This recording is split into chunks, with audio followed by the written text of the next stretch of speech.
La fin du mois de février représente chaque année pour les joueurs et auteurs de jeux de plateau un rendez-vous incontournable, le Festival international des jeux de Cannes. Cette année, ce ne sont pas moins de 3000 professionnels et 100 000 visiteurs qui répondirent présents.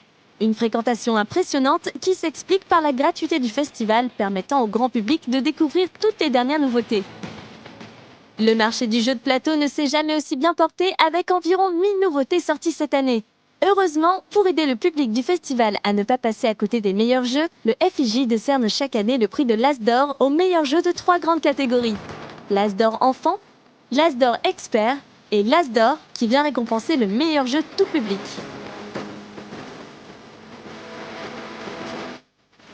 Bonsoir les petits amis gamers, ça va? Vous êtes en forme? La cérémonie fut présentée en amont du festival par Monsieur Fall et Marcus, qui ont annoncé les nominés et gagnants de chaque catégorie. L'As d'Or enfant fut remis à Kikou le Coucou, un jeu de construction et d'adresse où les joueurs doivent construire un nid en commun pour y déposer leurs œufs. Sight, de son côté, a remporté l'As d'Or de la catégorie expert. Un jeu de gestion de Jamie Stegmaier magnifiquement illustré dont nous avons parlé précédemment dans sa déboîte. Pour conclure cette cérémonie, l'As d'Or fut remis au jeu Unlock de Cyril Demegd, édité par les Space Cowboys. Un jeu original qui prend le parti de simuler l'intérieur d'une escape room grâce à des cartes et une application. Une chose à savoir, c'est que la petite originalité du jeu, déjà, c'est qu'il y a une application. Donc le jeu est hybride, il faut télécharger une application, soit sur iOS, soit sur Android. Bien sûr, c'est gratuit. Et cette application va servir un peu de maître de jeu. C'est-à-dire que c'est à la fois le timer, les fameuses 60 minutes qui découlent, c'est l'endroit où on va rentrer nos codes, et c'est l'endroit où on va demander des indices. Donc au début, on a une carte, il y a écrit le scénario sur la carte. Ensuite, on va retourner la carte, et ça, c'est la première salle. Dans la première salle, il va y avoir des numéros, c'est toutes les cartes qu'on peut prendre dans le paquet. Alors je vais trouver un tournevis, je vais trouver un marteau, je vais trouver un bureau. Sur le bureau, il y a un ordinateur, etc.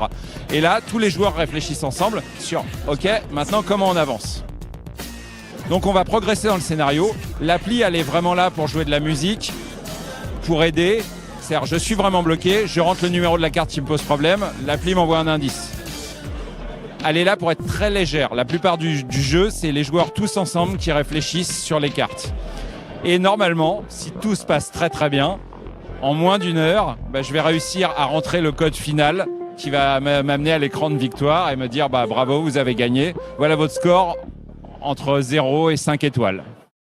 Après cet aperçu des règles d'Unlock, Cyril nous parle plus en détail de la genèse de son jeu et des difficultés rencontrées lors de son élaboration.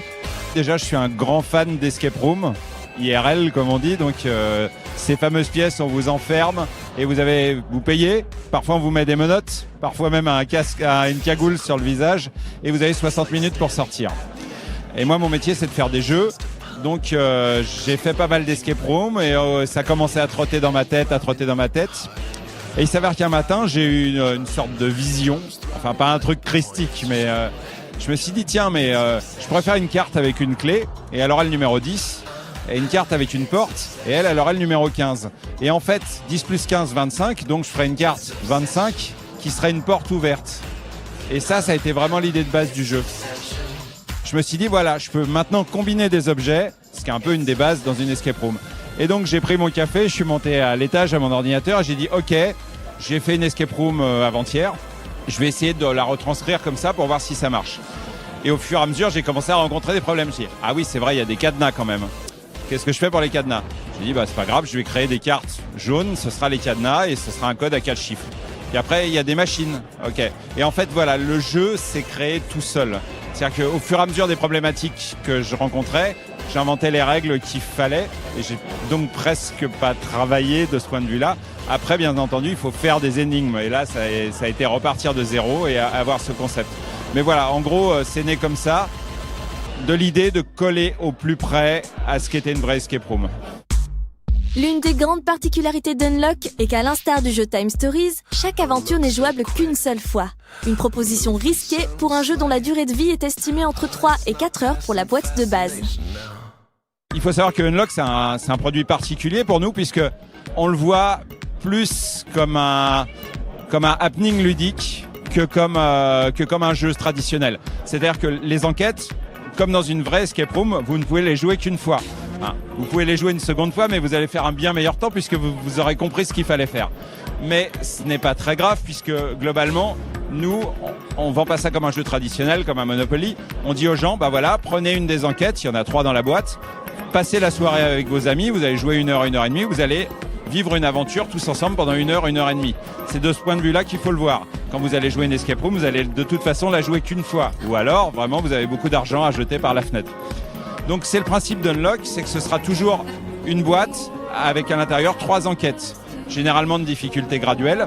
Je précise aussi que dans la boîte, on a un petit tutoriel qui sert, on est tous des feignants, on n'aime pas lire les notices, et ben voilà, vous faites le tutoriel en 10 cartes, 5 minutes environ, on va vous apprendre à jouer à Unlock. Si vous suivez bien les instructions, tout va bien se passer.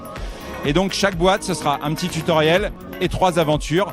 On a déjà un Unlock 2 qui est en prévision pour juin, grâce à l'As d'Or peut-être, mais voilà. Et un Unlock 3 probablement vers la fin de l'année. Chaque fois 3 nouvelles enquêtes dans des univers différents avec des petites règles spéciales qui changent le jeu. Le Festival des Jeux est aussi une très bonne opportunité pour les auteurs amateurs pour faire découvrir au public leurs prototypes pendant la soirée des off qui prolonge l'expérience du festival pendant une bonne partie de la nuit. Mais cette année, en plus des traditionnels off, le festival a organisé le Protolab afin de promouvoir et accompagner les jeunes auteurs sur le marché du jeu. Ils ont ainsi pu assister à des tables rondes et des conférences sur le domaine du jeu, ainsi qu'à un speed dating ludique où ils ont pu présenter leurs prototypes aux principaux éditeurs du monde du jeu. Le festival prouve ainsi d'année en année qu'il n'est plus seulement un événement pour les joueurs, mais également un rendez-vous immanquable pour les professionnels du jeu de plateau.